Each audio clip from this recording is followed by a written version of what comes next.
کوئی گناہ کے قریب ہم پہنچ گئے، اس وقت اللہ کا خوف ہمارے دماغ میں ہونا چاہیے۔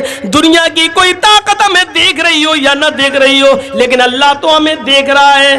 میرے بھائیوں، اس گناہ سے ہم دور ہو جائیں، تب ہے اسلام کے اندر پورے کے پورے داخل، ورنہ وہی سمجھا جائے گا بجلی کے کھمبے پر آم کے پیڑ کے چند پتے چپک گئے ہیں، ہماری باڈی پر چند دینی کام ہو گئے ہیں، لیکن ہم جڑ سے مسلمان نہیں ہیں، ہم اپنی بنیاد سے مسلمان نہیں ہیں، ہم اپنے رہن سہن سے مسلمان نہیں ہیں، اور یہاں ہمیں بنیادی طور پر مسلمان بننا ہے۔ اور اسلام کے اندر ہمارا رہن سہن ایسا ہونا چاہیے، اسلام کے اندر ہم ایسے گھل جائیں، اسلام کے اندر ایسے داخل ہو جائیں۔ مثال دے رہا ہوں، ذرا سوچیے، پانی کا ایک گلاس ہے، جگ ہے ہمارے پاس، لوٹا پانی کا ایک جگ ہے، اور ایک پتھر ہے ہمارے ہاتھ میں۔ اس پتھر کو پانی میں ڈال دیا اور رکھ دیا، 2 دن کے بعد آپ دیکھیں گے تو پانی میں وہ پتھر پڑا ہوا نظر آئے گا۔ آپ چاہیں تو ہاتھ ڈال کر پتھر کو نکال سکتے ہیں اور باہر پھینک سکتے ہیں۔ پانی میں آپ نے ایک پتھر ڈالا، 2 دن کے بعد آپ نے اس کو نکال دیا، اس کا مطلب کیا ہوا؟ اس کا مطلب یہ ہوا کہ پانی نے پتھر کو قبول نہیں کیا اور پتھر نے پانی کو بھی قبول نہیں کیا۔ جب تک ڈلا تھا، جب چاہا اس پتھر کو پانی سے باہر نکال کے پھینک دیا۔ ایسا ہمارا اسلام سے تعلق نہیں ہونا چاہیے کہ جب چاہو تب گھس جائیں اور جب چاہے کوئی ہمیں اسلام سے باہر نکال کر پھینک دے، ایسا نہیں ہونا چاہیے اسلام کے ساتھ ہمارا تعلق۔ جرجیت صاحب کے پاس پانی کا ایک جگ ہے۔ آپ کے ہاں زردہ بنتا ہے؟ زردہ، ارے وہ میٹھا چاول ہوتا ہے، ادھر نہیں بنتا ہے، ہم لوگوں کے یہاں بنتا ہے۔ تو اس میں کھانے والا رنگ ہوتا ہے۔ آپ کے یہاں کھانے والا رنگ تو بہت سی چیزوں میں ڈالا جاتا ہوگا، جلیبی میں ڈالا جاتا ہے، پلاؤ میں بھی ڈالا جاتا ہے رنگ۔ آپ جائیے اور 2 روپے کا 5 روپے کا کھانے والا رنگ کسی دکان سے لے آئیے، اور وہ کھانے والا رنگ پانی کے اس جگ میں ڈال دیجئے۔ 2 دن آپ انتظار آپ کو نہیں کرنا ہے، 1 منٹ بھی آپ کو انتظار نہیں کرنا ہوگا۔ آپ تھوڑی ہی دیر میں دیکھیں گے جیسے ہی وہ لال یا پیلا رنگ پانی میں گیا اور پانی کو پورا کا پورا لال کر دیا یا پیلا کر دیا، جو رنگ پانی میں ڈالا گیا پانی اسی رنگ میں رنگ گیا۔ اب آپ رنگ کو پانی سے الگ کریے، ہو جائے گا؟ جو رنگ آپ نے پانی میں ڈالا ہے، اب آپ پانی سے رنگ کو الگ کریے، نہیں ہوگا۔ اور پانی کو رنگ سے الگ کیجئے، وہ بھی نہیں ہوگا۔ نہ رنگ پانی سے الگ ہو سکتا ہے، نہ پانی رنگ سے الگ ہو سکتا ہے۔ دونوں ایسے گھل گئے ہیں، ایسے مل گئے ہیں کہ نہ پانی رنگ کو چھوڑتا ہے اور نہ رنگ پانی کو چھوڑتا ہے۔ یہ ہونا چاہیے ہمارا اسلام کے ساتھ گھلنا، یہ ہونا چاہیے ہمارا اسلام کے ساتھ تعلق۔ جب ہم اسلام میں آ گئے، مسلمان بن گئے، تو ہماری جان چلی جائے، نہ تو اسلام ہم سے نکلے نہ ہم اسلام سے نکلے۔ یہ ہونا چاہیے پانی اور رنگ کی طرح ہمارا اسلام کے ساتھ رشتہ ہے۔ یہاں چند ڈنڈے پڑتے ہیں موب لنچنگ کے موقع پر تو آدمی جے شری رام کے نعرے لگانے لگتا ہے، حالانکہ وہ موت کا ڈر ہوتا ہے، وہ تو جس کے اوپر بیتتی ہے وہی جانتا ہے، میں یہ نہیں کہہ رہا ہوں، لیکن ہمارا تعلق اسلام کے ساتھ یہ ہونا چاہیے کہ ایسے ہم اسلام میں گھل جائیں اور اسلام ہم میں ایسے گھل جائے کہ ہم کو اسلام سے دور کیا جائے یا اسلام کو ہم سے دور کیا جائے تو نہ ہو۔ ہر حال میں ہم، اور اس کی جیتی جاگتی مثال ہے حضرت سمیہ کا وہ واقعہ جب ان کے دونوں پیر باندھ دیے گئے اور دونوں ہاتھ باندھ دیے گئے اور سمیہ سے کہا گیا، ایک نیزہ لایا گیا اور کہا سمیہ دیکھ، محمد کے رب کو چھوڑ دے، جن کو تو پہلے مانتی تھی انہی کو اپنا معبود مان لے۔ تو سمیہ نے کیا کہا؟ ہاشا و کلا، ہرگز نہیں، ابو جہل نے وہ نیزہ نکالا، ابو جہل نے وہ نیزہ اٹھایا اور پورا کا پورا سمیہ کے جسم میں، سمیہ کی شرمگاہ کے اندر، سمیہ کے پیشاب کے راستے میں پورا کا پورا وہ نیزہ داخل کر دیا، ادھر سے ڈالا اور اس طرف نکال دیا۔ سمیہ کے ہاتھ پیچھے سے بندھے تھے، وہ بوڑھی عورت تھی، آسمان پر نظریں ڈالتی ہے، اس موقع پر بھی اس کی زبان سے یہ نہیں نکلا اے اللہ تو میری مدد کر یا مجھے بچا لے۔ اس نے اپنی زندگی کے بارے میں نہیں کہا، اس نے دعا بھی مانگی تو یہ دعا مانگی، یا ربی ثبت قدمی علی دینک یا ارحم الراحمین، اے ارحم الراحمین، اے رحم کرنے والے، اے ہمارے رب، اس کا نیزہ میری شرمگاہ کو پار کر گیا ہے، اس کی دی ہوئی تکلیف سے کہیں میں اسلام نہ چھوڑ بیٹھوں، کہیں دین نہ چھوڑ بیٹھوں، اے اللہ مجھے میرے دین پر جمع دینا، مجھے میرے دین پر ثابت رکھنا، اے اللہ اس کی دی ہوئی تکلیفوں سے کہیں میں دین نہ چھوڑ بیٹھوں، کہیں تکلیفوں سے تنگ آ کر میں دین قربان نہ کر دوں۔ اس موقع پر بھی وہ اپنے دین کی سلامتی مانگ رہی ہے، یہ ہے اسلام میں رنگنا۔ سمیہ کو ستایا گیا لیکن سمیہ اسلام نہیں چھوڑ رہی ہے، اسلام سمیہ کو نہیں چھوڑ رہا ہے۔ یہ زندگی ہونی چاہیے ہماری اسلام لانے کے بعد اور اسلام کے ساتھ، لاکھ دنیا کوشش کرے۔ ابھی جا رہے ہو نا تقریر کے بعد، کل شادی ہوگی ہمارے بچے کی، ہم 3 لاکھ روپے مانگیں گے۔ اس تقریر کا اثر کل پتہ چل جائے گا، کتنا اسلام ہمارے اندر آیا ہے۔ اپنے بیٹے کی شادی میں لڑکی والے سے 2 لاکھ روپے ہم مانگیں گے، 3 لاکھ مانگیں گے، موٹر سائیکل مانگیں گے، آپ دیکھ لیجئے گا۔ یہ اسلام ہماری زندگی کے اندر ہے، یہ اسلام۔ سمیہ کا اسلام دیکھو، اور اس کے بعد 2 اونٹ منگائے گئے، ایک اونٹ کا چہرہ پورب کی طرف کر دیا گیا، دوسرے اونٹ کا چہرہ پشچم کی طرف کر دیا گیا۔ یہ پیر سمیہ کا اس اونٹ سے باندھ دیا گیا اور دوسرا پیر سمیہ کا دوسرے اونٹ سے باندھ دیا گیا۔ ایک اونٹ کا چہرہ پورب کی طرف، ایک کا پشچم کی طرف۔ سمیہ کے دونوں پیر بندھے ہیں، ہاتھ تو پیچھے سے پہلے ہی بندھے ہوئے تھے۔ ابو جہل نے کوڑا اٹھایا، اے سمیہ ابھی ان اونٹوں کو بھگاؤں گا اور تو چیر دی جائے گی، تیرے پیر ایک ادھر ایک ادھر چیر دیا جائے گا اور بیچ سے تیرے 2 ٹکڑے کر دیے جائیں گے۔ اب بھی تو محمد کا دین چھوڑ دے، اب بھی تو اسلام چھوڑ دے۔ سمیہ نظریں آسمان پہ ڈال کے کہتی ہے اے ابو جہل مجھے پاگل سمجھ رکھا ہے کیا؟ اسلام میں کیسے گھل گئی تھی، یہ دیکھیے منظر، اسلام میں کیسے گھلی ہوئی تھی وہ۔ کہتی ہے اے سمیہ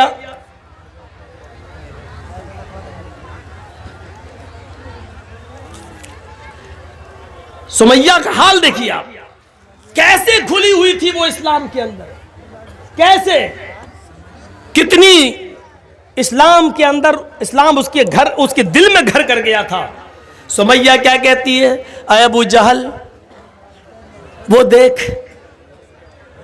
ابو جہل نے کہا کیا؟ کہا تجھے نہیں دکھ رہا ہے؟ کہا نہیں۔ ارے وہ جنت ہے، جنت۔ آئے ابو جہل کیا جنت دیکھ کر بھی کوئی پلٹ سکتا ہے؟ اے ابو جہل جو جنت میں دیکھ رہی ہوں اور جس جنت کی خوشبو میری ناک تک آ رہی ہے اس کو تو محسوس نہیں کر رہا ہے، وہ تیری ناک تک نہیں آ رہی ہے۔ آئے ابو جہل کوڑا تیرے ہاتھ میں، جلدی مار۔ ابو جہل کہتا ہے سمیہ تجھے اپنی موت کا ڈر نہیں ہے؟ سمیہ مسکرا کے کہتی ہے ابو جہل جلدی مارنا ان اونٹوں کو، جلدی بھگا ان اونٹوں کو، جتنی دیر تو ان اونٹوں کو بھگانے میں لگا رہا ہے قسم ہے کعبے کے رب کی اتنی دیر مجھے جنت میں جانے میں لگ رہی ہے۔ اس منظر کو دیکھ کر آپ کیا کہیں گے میرے بھائیوں؟ وہ کیسے اسلام کے اندر رچ گئی تھی، بس گئی تھی۔ کیسے؟ کیا چیز تھی اس کے اندر جو اسلام اس کے اندر گھر کر گیا تھا؟ اس تکلیف کو دیکھ کر بھی وہ پلٹی نہیں، گھومی نہیں، اور ابو جہل نے غصے میں اونٹوں کو بھگا دیا۔ ابن سعد کے الفاظ ہیں طبقات کے اندر کہ سمیہ کے بیچ سے 2 ٹکڑے ہو گئے، سر بچ گیا، یہاں سے ایک جسم کا حصہ الگ ہو گیا اور ایک حصہ سر کے ساتھ بچ گیا، لیکن مرتے وقت سمیہ کے چہرے پہ مسکراہٹ باقی تھی۔ ابو جہل نے پتھر اٹھا کر اپنے سر پہ مارنا شروع کر دیا۔ لوگوں نے کہا یہ کیا کر رہے ہو، پاگل ہو گئے ہو؟ کہتا ہاں میں پاگل ہو گیا ہوں، سمیہ کا سب کچھ چھینا، اس کی جان تک چھینی، اس کو موت کے گھاٹ بھی اتارا، لیکن پھر بھی سمیہ جیت گئی، میں ہار گیا۔ مرتے وقت بھی مسکرا رہی ہے، دیکھو مجھے چڑھا رہی ہے، مرتے وقت بھی وہ بالکل پس مردہ نہیں ہوئی، مرتے وقت بھی ہنستے ہوئے مری۔ اس نے تو مجھے للکار دیا ہے، اپنی جان ہنستے ہوئے دے دی ہے۔ دنیا کیا کہے گی؟ آنے والے دنوں میں نے ظلم بھی کیا تو ایک بوڑھی عورت کے اوپر ظلم کیا، میں نے جس بوڑھی عورت پہ ظلم کیا ابو جہل اس کی ہنسی اور اس کی مسکراہٹ بھی نہیں چھین سکا۔ میرے پیارے ساتھیو، یہ ایمان تھا جو سمیہ کے اندر، یہ اسلام تھا جو سمیہ کے اندر گھل گیا تھا۔ ایک آج ہمارا اسلام ہے جو جلسوں کے بعد ابھی پتا چل جائے گا، یہاں سے نکلیں گے اور جائیں گے اسی وقت ہمیں پتا چل جائے گا کہ ہمارا اسلام کیا ہے۔ میرے پیارے ساتھیو، ادخلوا فی السلم کافہ، جب اسلام کے اندر داخل ہوئے ہی ہو تو پورے کے پورے داخل ہو جاؤ۔ قرآن کہتا ہے یا ایھا الذین آمنوا لا تلھکم اموالکم ولا اولادکم عن ذکر اللہ ومن یفعل ذلک فاولئک ھم الخاسرون۔ ایمانو والو، تمہیں تمہارے مال اور تمہیں تمہاری اولادیں کہیں اللہ کے ذکر سے غافل نہ کر دیں، جو ایسا کرے گا وہ بہت بڑا نقصان اٹھائے گا۔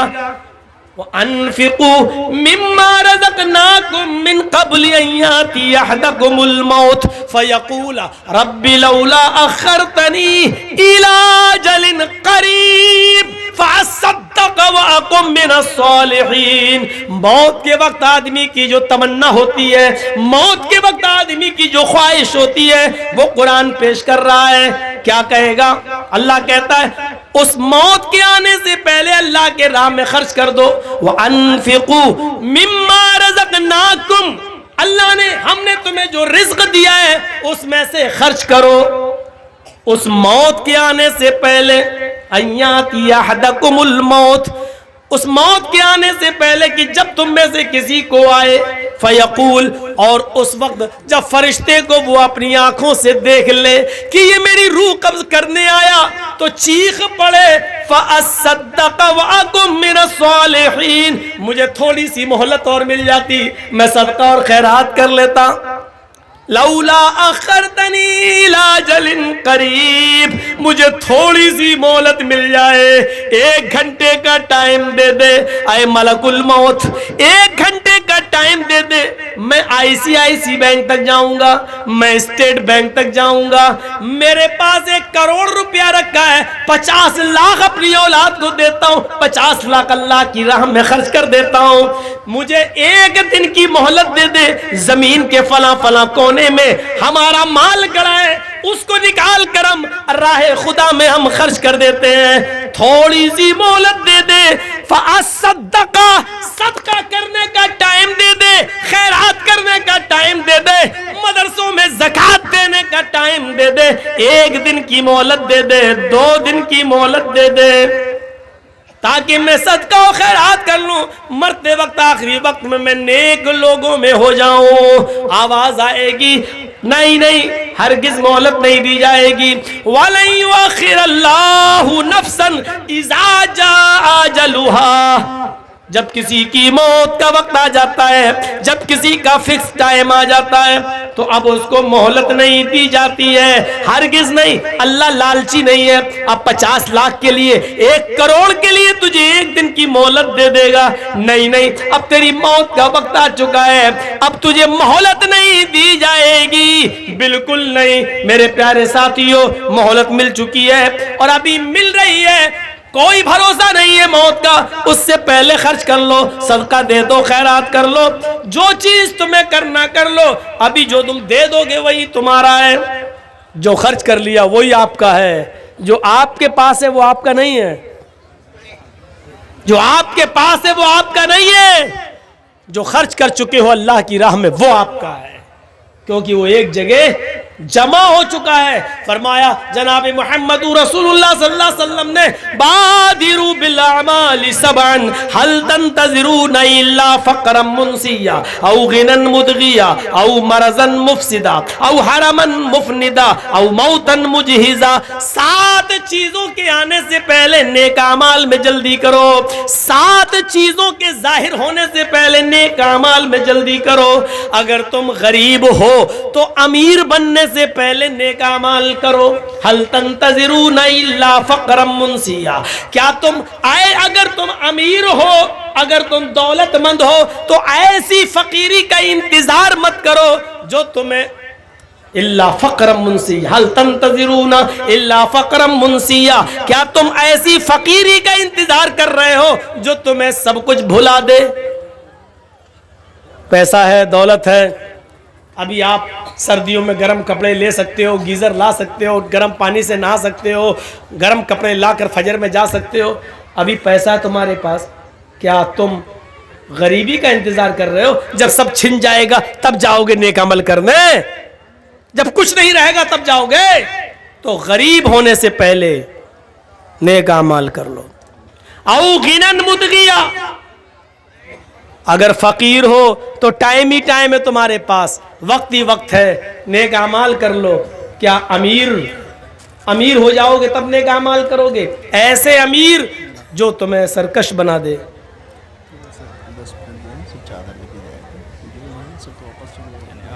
آپ کے اوپر پیدا ہیں تو آپ بولیے، جو کہتے ہیں ایسے مخلص نہ ہونے پایا ہے، اور کہتے ہیں فجر میں ہوگا ہی نہیں، فجر تو بند ہے، اس لیے مسئلہ ہو گیا ہے، سب چل جائے گا۔ تو کیا کریں؟ خاص کر کے گاؤں کے جو ہیں، کیا کریں بتائیے؟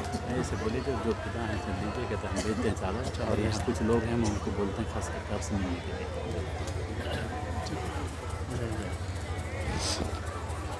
تو ان 7 چیزوں کے آنے سے پہلے ہمیں اور آپ کو نیک عمل کرنا ہے۔ اگر امیر ہو تو غریبی سے پہلے، غریب ہو تو امیری سے پہلے۔ جب غریب آدمی امیر بنتا ہے نا تو ایک دم سرکش ہو جاتا ہے، وہ سوچتا ہم نے اپنے ہنر سے کمایا، تو ایسی سرکشی کا انتظار، ایسی امیری کا انتظار مت کرو۔ او مرضن مفسدہ، تندرست ہو، صحت مند ہو تو مریض سے پہلے، بیماری سے پہلے نیک عمل کر لو۔ اچھے خاصے ہو، نماز نہیں پڑھ رہے ہو، جب ایکسیڈنٹ ہو جائے گا، ٹانگ ٹوٹ جائے گی، تب جاؤ گے نماز پڑھنا۔ او حرمن مفندا، جوان ہو عبادت کر لو۔ کیا ایسے بڑھاپے کا انتظار کر رہے ہو جو تمہاری عقل خراب کر دے؟ جوانی میں نماز نہیں پڑھی، اب عقل خراب ہو گئی، اب جا رہے ہو نماز پڑھنے، پتہ ہی نہیں وضو میں 3 بار دھو رہے ہو کہ 5 بار دھو رہے ہو، سجدے 2 کر رہے ہو کہ 8 کر رہے ہو، عقل خراب ہو، اب جاؤ گے عبادت کرنے۔ او موتن مجہزا، یا اچانک آ جانے والی موت سے پہلے نیک عمل کر لو۔ زندہ ہو تو عمل کرو، کیا موت کا انتظار کر رہے ہو؟ اب الدجال فشر غائب ينتظر، کیا خروج دجال کا انتظار کر رہے ہو؟ جب دجال نکلے گا تب تم نیک عمل کرو گے۔ اب الساعہ فساعۃ ادھا وامر، کیا قیامت کا انتظار کر رہے ہو؟ قیامت سے پہلے نیک اعمال کر لو۔ تو میرے پیارے ساتھیو، یاد رکھیے گا، سب سے بہتر چیز ہوتی ہے صدقہ و خیرات۔ جو انسان کی تقدیر میں بہت سی چیزیں لکھی ہوئی ہوتی ہیں، لیکن صدقہ آنے والی مصیبتوں کو بھی ٹال دیتا ہے، آنے والی مصیبتوں کو بھی دور کر دیتا ہے۔ صدقہ اور خیرات، تو میرے بھائیوں زیادہ سے زیادہ صدقہ و خیرات کر کے آنے والی مصیبتوں سے اپنے آپ کو بچاؤ۔ تقدیر میں یہ بھی لکھا ہوتا ہے کہ اس آدمی کے اوپر یہ مصیبت آنے والی تھی، اس کا ایکسیڈنٹ ہونے والا تھا، لیکن یہ فلاں دن ایسا صدقہ کرے گا، اس صدقے کی وجہ سے اس کا ایکسیڈنٹ ٹل جائے گا۔ یہ مصیبت آنے والی ہے لیکن صدقے کی وجہ سے یہ مصیبت اس کی ٹل جائے گی۔ یہ سب چیزیں لکھی ہوئی ہیں۔ تو جتنا چندہ ہونا چاہیے اتنا ہوا نہیں۔ میں آپ کے درمیان کچھ لوگوں کو بھیجوں گا، اور ابھی کچھ لوگ چلے جائیں چادر لے کر۔ کم سے کم آپ لوگوں سے میری گزارش ہے، اور اسلام کے بارے میں تقریر سن رہے ہو، آپ نے دوسروں کے کہنے پر جو دیا ہے، لیکن مجھ سے محبت کتنی ہے آپ کو اور میرے کہنے پر آپ کتنا دیتے ہیں، ایک بار جھولا دیکھنا ہے. آپ چادر لے کے بھیجیے. آپ کے درمیان کچھ لوگ بچے آئیں گے، چادر دے کر بھیج رہے ہیں. آپ لوگ بیٹھے رہنا، بھی تقریر جاری رہے گی انشاءاللہ. اور میں چند احباب کا نام لیتا ہوں جس کا نام اس سے پہلے بھی لیا جا چکا ہے. میں ہمارے ہر دل عزیز عبدالسبحان صاحب سے گزارش کروں گا، ہمارے اسی ڈائس پر یعنی اسٹیج پر ہی موجود ہیں. آپ مولانا جرجیت صاحب سے ملاقات کریں اور اپنا خصوصی تعاون جو آپ دینا چاہ رہے ہیں، لکھانا چاہ رہے ہیں، آپ پیش کریں. اسی طرح میں فضیلت الشیخ مولانا جرجیت صاحب کے ہر دل عزیز چہیتے ڈاکٹر عالمگیر صاحب سے گزارش کرتا ہوں کہ آپ اپنے تعاون فضیلت الشیخ جرجیت صاحب کے ہاتھ میں دیں. اسی طرح میں جناب شریف الحق بالو گولا سے گزارش کروں گا، آپ اسٹیج پر تھے، ابھی جہاں بھی ہیں آپ سے گزارش آپ اسٹیج میں آئیں. اسی طرح ہمارے پورو مکھیا صداقت علی صاحب سے بھی گزارش کرتا ہوں کہ آپ اسٹیج میں آئیں. اسی طرح حاجی خلیل الرحمان صاحب اور جتنے بھی گاؤں کے ماسٹر حضرات ہیں تمام سے گزارش کرتا ہوں کہ آپ وقت کے نزاکت کو دیکھیں، وقت بہت ہی کم ہے. آپ سے گزارش بلا تاخیر آپ اپنے قیمتی تعاون فضیلت الشیخ مولانا جرجیت صاحب کے ہاتھ میں دے کر ثواب دارین حاصل کریں. تو میں عرض یہ کر رہا تھا کہ ان 7 چیزوں کے آنے سے پہلے ہمیں نیک اعمال کرنا چاہیے. موضوع میرا ہے اسلام کے اندر پورے کے پورے داخل ہو جاؤ. تو آج میں نے جو مثالیں دی ہیں آپ کو کہ ہمیں فائدہ ہو یا نہ ہو، ہمیں قانون کو پر عمل کرنا ہے جو قرآن نے اور حدیث نے بنا دیا، جو محمد رسول اللہ نے ہمیں دیا. دوسری چیز ہم نے یہ بتائی